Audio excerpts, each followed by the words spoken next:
নারীর সাথে কেউ যদি কথা বলে সেও চোখের জেনা করে। নারীকে যদি কেউ হাত দিয়ে ধরে স্পর্শ করে সে হাতের জেনা।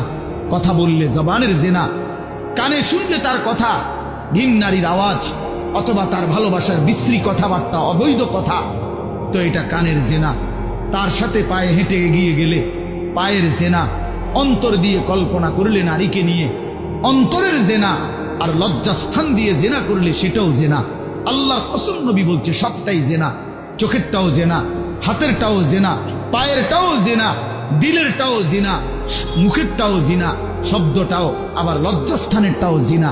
অতএব যে কোনো স্বামী স্ত্রীর সম্পর্ক ব্যতীত ভিন নারী, ছবি হোক বাস্তবে হোক, নারীর সাথে যার সম্পর্ক, আল্লাহর কসম, রব্বে কাবার কসম, সে ব্যভিচারী, লম্পট, দুশ্চরিত্র, জেনাকার। আর আল্লাহ বলছে আমি তোরে ডবল ডবল ইউদাআফ অর্থ ডবল রিডবল শাস্তি দেব কিয়ামতের দিন। ওয়ায়াখলুদ ফীহি মুহানা, এবং আল্লাহ বলে তারে বেইজ্জতি কইরা, লাঞ্ছিত কইরা চিরস্থায়ী জাহান্নামে ফেলে দেব।